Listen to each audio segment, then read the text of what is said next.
Wagwan people, hope y'all are doing okay. Bless up on the Tuesday here to the stories. Vybz Kartel appeal case. Lead prosecutor in the Vybz Kartel appeal case, Jeremy Taylor, argued on Monday that the presiding judge, Justice Lennox Campbell, was not wrong to have discharged a female juror during the trial. He was responding to complaints from attorney representing Kartel's co-accused, Sean Campbell, better known as recording artist Sean Storm. The decision to discharge a juror during the highly publicized case was a breach of his client's rights to a fair trial. Taylor, however, refuted those assertions.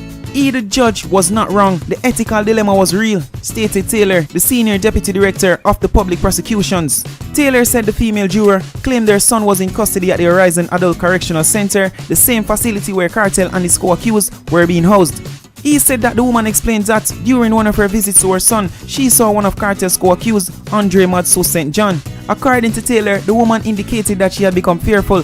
Taylor stated following these developments, a decision to discharge her was not opposed by anyone. Vybz Kartel, Sean Storm Campbell, Kyra Jones and Andre St. John were convicted in March 2004 for the murder of Clive Williams. The appeal is being heard by the President of the Court of Appeal, Dennis Morrison, Justice Patrick Brooks and Justice Frank Williams. People, a lot more has been said in the case now. For example, the prosecution stating that despite the fact that the defense or claim said the evidence were tampered with, there is enough evidence to keep Vybz Kartel in prison.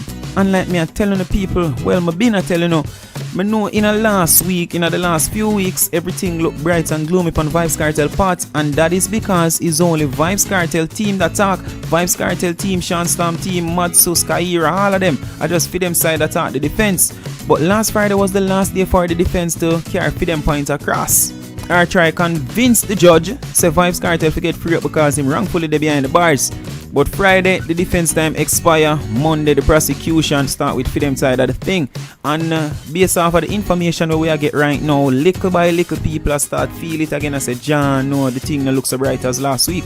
As we need to hear in the previous set to report them. But like I'm telling you, just because of the defense alone attack, we never get nothing too much from the prosecution. Now that the prosecution attack, we're not going to hear a lot more of them kind of thing than negative news towards Vybz Kartel's freedom. Enough people felt as if this time around Kartel would have dealt with a road by now. Scatterberrell come out on Instagram and talk about if Vybz Kartel get free up at that point, if him could have make it reggae some fest, who could have pay him one bag of thing, you see me? But I'm just showing you based off of what has been said or what had been said in the courts from the defense. A lot of people felt as if yes, it a fall in a Vybz Kartel way, but now the prosecution attack or the prosecution turn for talk, and we are gonna get a lot of them negative news here, and it not done just right here. So I'm sure tomorrow is the next thing again until we finally hear where the appeal judge them have to say about this thing. Whether or not him feel as if a Vybz Kartel team has said to him it is strong enough for them say, yeah, you know what, free up this money, huh? Or them are going to go with the prosecution and say, yo, Vybz Kartel just remain behind the bars. We'll soon hear about that. Time last week asking the three-member panel of judges to free the men who have been convicted for the 2011 murder of Clive Lizard Williams. Today, prosecutors insisted that even if there is merit in the arguments raised by the appellant's attorneys, the jury would still have come back with a guilty verdict given the evidence against the men. Prosecutors spent the afternoon ripping into the arguments about a contaminated jury, among other things. TVJ's Vashon Brown is covering the appeal. The second day of oral submissions from the prosecution, the court heard arguments from Senior Deputy Director of Public Prosecutions, Jeremy Taylor. The first issue, the alleged case of bribery by one juror on March 13, 2014. The trial judge decided to allow the jury to deliberate after the issue was brought to his attention, but he first reminded the jurors of their oath. Lawyers for the appellants said Kartel and his co-accused were tried by a contaminated and tainted jury. Prosecutors told the court today that what the trial judge had before him was merely an allegation. That allegation would need an inquiry. Jeremy Taylor argued that there were limits to the type of inquiry that the trial judge could have conducted. In fact, Mr. Taylor said an inquiry would mean the rule of secrecy would be breached. That's because jurors would be questioned about what they said and heard while in the jury room. For the prosecution, the retired High Court Judge Justice Lennox Campbell recognized his limits. Mr. Taylor said failure to discharge the jury because of the bribery allegation cannot amount to a miscarriage of justice. The prosecutors argued that the trial judge did the right thing by not discharging the jury. Lawyers for the appellants last week argued that there was undue pressure on the jurors to deliver a verdict. The jury was sent to deliberate 18 minutes to 4 p.m. on Thursday, March 13, 2014. The lawyers for the appellants argued that the review of the evidence was impossible to take place at that time. Evidence of over 20 witnesses, 5 unsworn statements, 27 exhibits, and 2 weeks of summation. Today, the prosecutors told the court that it does not follow that because the jury was retired after 3 p.m. means there was any undue pressure. Jeremy Taylor maintained that there was no evidence that the verdict was rushed. Another issue is the credibility and consistency of Lamar Chow's evidence. Chow was the Crown's main witness. According to the prosecution, the trial judge told the jury how to deal with the discrepancies in Chow's evidence, especially as it relates to the time he arrived at Swallowfield Avenue. As it relates to the chop up text message, the prosecution insisted that it showed Kartel's state of mind. In fact, the prosecution went further and asked the appeal court to treat that specific text as an admission of murder. As for Sean Campbell, the prosecution is sticking to the argument that he was part of a common design, which essentially means that he was part of a plan and actively participated in Lizard's murder. Prosecutors argued that Campbell took Lizard to Swallowfield. They further argued that Campbell sent a text message saying, "People are dead." Jeremy Taylor told the court that this is evidence of foresight. According to the prosecution, he knew what was going to happen to Clive Lizard Williams. Mr. Taylor said even though he wasn't there when the crime was committed, he cannot be excluded. So the prosecution wrapped up its oral submissions to the Court of Appeal today.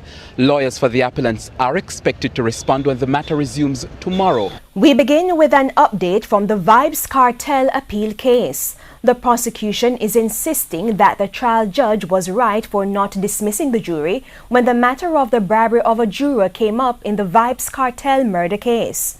In the appeal court this morning, Senior Deputy Director of Public Prosecutions Jeremy Taylor continued to rip into the arguments made by lawyers for the appellants. Mr. Taylor told the court that it cannot be said the trial judge's failure to discharge the jury amounted to miscarriage of justice. He said there was nothing wrong with the procedure used by retired High Court Judge Justice Lennox Campbell. Justice Campbell decided to warn the jurors about their oath when the bribery matter was brought to his attention. Lawyers for the appellants have been arguing that the accused men were tried by a tainted jury. Kartel is appealing the life sentence imposed on him in 2014 for the murder of Clive Lizard Williams on August 16, 2011. Sean Campbell, Andre St. John, and Kahira Jones were also convicted for the murder. But Vybz Kartel's sons though, them decide to take it to Instagram to make we know where them are going with just a little update. But see a lot of people are complaining about how them a drink alcohol already. It's just a little dragon. One little dragon not kill nobody. Yes, at the end of the day alcohol. But not a strong alcohol like that for somebody can sip it. But still, want to tell me nothing from a part there. Moving on though people. I don't know how this is much of a speak out, but according to reports, Vanessa Bling speaks out after being thrown into the Vybz Kartel appeal case. Here what one, Vanessa Bling is speaking out after she was thrown into the Vybz Kartel ongoing appeal trial earlier this month. The former Portmore Empire / Gaza entertainer took it to social media last week to upload a photograph with a cryptic caption, "No weapon formed against me shall prosper, none. Hashtag in God I trust," wrote the DJ. Vanessa Bling's post comes just days after Vybz Kartel's appeal case took an interesting twist when the judges introduced what they are calling a defense-read hearing regarding the 2011 police report filed by the independent lady singer. According to the entertainer's attorney, the judge have illegally introduced the alleged red hearing into the case by means of a backdoor crevice. Bert Samuels, one of the attorneys representing Sean Storm, says the judges made the introduction based on an allegation that Bling, real name Vanessa Sadler, and Vybz Kartel conspired to falsify evidence in the relation of the murder of Clive Lizard Williams. The DJ was arrested and charged in 2011 after filing a report to the Constant Spring police station claiming that she had been robbed by Williams several weeks after his alleged killing. Like me said to the people, I don't know how that is much of a speak out because she just come on her Instagram, upload a picture and just say one little word, "In God we trust," or "In God I trust," I should say. But if they're saying that is a response to all of this, with she being thrown into the case again, I guess that is what we have to accept and say, that's a response. But people, you see what time on clock, you see what time on knock, we're up and get the fuck out of here. And as usual, my people, bad. Shoot on your flame to the fire. It's spraying like your name on a flyer. Wagwan people, how y'all doing? Once again, blessed upon a Tuesday, yeah. Before we jump to the stories, people, there is a little issue that me have to clear up. It's not much of an issue still because me try to clear it up in the comment section.